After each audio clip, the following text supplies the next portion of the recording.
민수기 16장의 1절 말씀에 고랄 땅의 반란에 대하여서 우리가 한번 살펴보도록 하겠습니다. 부제로서 기독교의 좌파가 있어서는 안 되는 이유 첫 번째 말씀이 되겠습니다. 모세를 비방한 고랄 땅. 고랄은 뜻은 대물이라는 뜻입니다.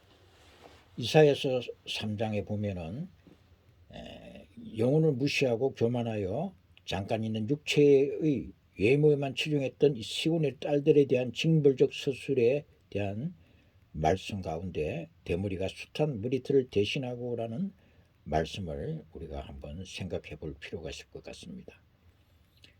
결국 고라 일당은 하나님의 뜻과 일치하지 않는 그러한 일당이라는 뜻이 될 수도 있는 것입니다. 그들은 레위의 종손이며 모세의 사촌 형제라고 합니다. 모세와 아론의 권위에 도전하여서 반역을 일으킨 자들로서 이스라엘 역사에서 사라져간 고라 일당의 비운에 찬 사건이 16절에는 다루어지고 있습니다. 하나님은 이 사건을 통해서 사토간 자들을 철저히 징벌하신 반면에 당신의 영광을 위해서 힘쓴 두 지도자 모세와 아론의 권위를 더욱 높이셨다는 것입니다. 레위 정성 고아스의 손자 이스라엘과 이스라엘의 아들 고라와 루벤 자손 엘리압의 아들 다단과 아비람과 벨레스의 아들 온이 당을 짓고 그랬습니다. 그들이 당을 짓는 것은 모세를 대적하기 위하여 당을 짓는데 바로 오늘날 이 정치적인 그런 좌파에 해당하는 부분으로 저는 생각을 해볼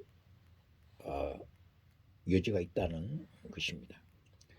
고라는 모세와 아론의 친사촌으로서 성막 봉사와 백성의 종교 교육에 대한 책임을 맡은 레인이었습니다.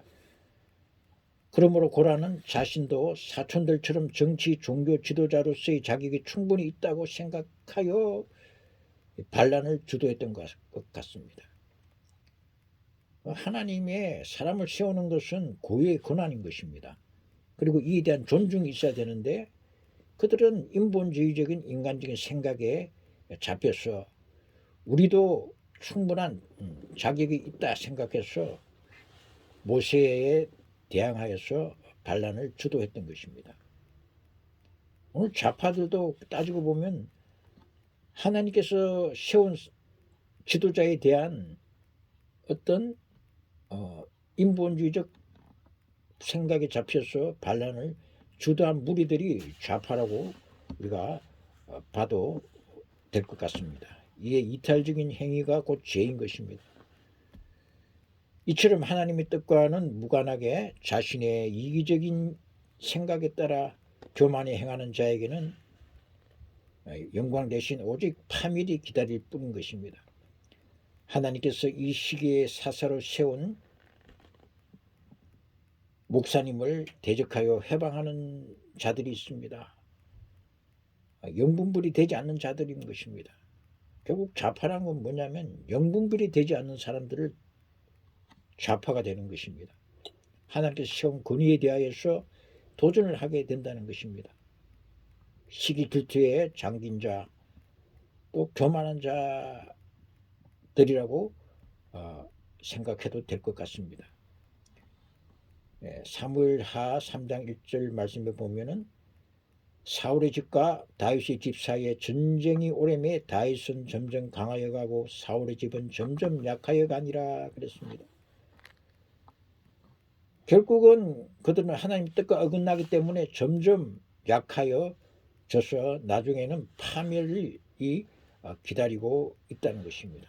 대충 이 좌파들 보면요, 이 영적 수준이 초등학생, 중학생, 고등학생 그런 수준이 되지 못한 경우가 너무 많은 것 같아요. 그래서 영의 대가를 알아보기가 어려운 것입니다. 정말 수준 높은 선생님 밑에서는 학생들이 그 시간에 졸더라고요. 그냥 못 알아들으니까. 그러니까 영의 수준이 세우신 권위를 보기가 어렵기 때문에 그들은 세우신 권위에 대하여 도전을 하게 된다는 것입니다. 다단과 아비람과 그리고 온이라는 사람들도 보면은 이스라엘의 장자인 루벤 지파의 출신으로서 그들의 조상 루벤의 실수로 인한 실추된 자신들의 가문의 명예와 지위를 회복하기 위해서 당을 짓는 한편 고라의 반역에 쉽게 동조했던 것입니다. 결국은 좌파들 보면은 이런 인간적인 이유를 동기로 해서 일어나서 당을 짓는다는 것입니다. 그리고 끼리끼리는 서로 이렇게 쉽게 또 동조하여 모이는 것입니다.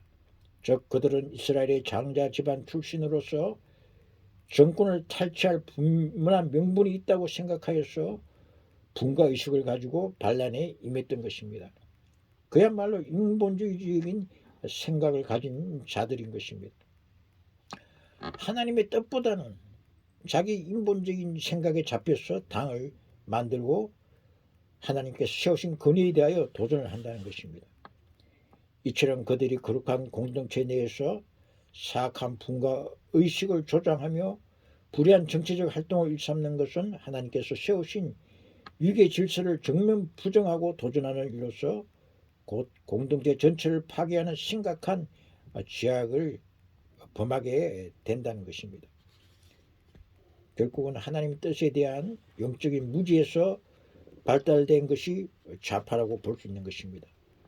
그들은 오늘날 정치적인 좌파의 기원과 일맥상통한 무리들이 아닐 수 없는 것입니다.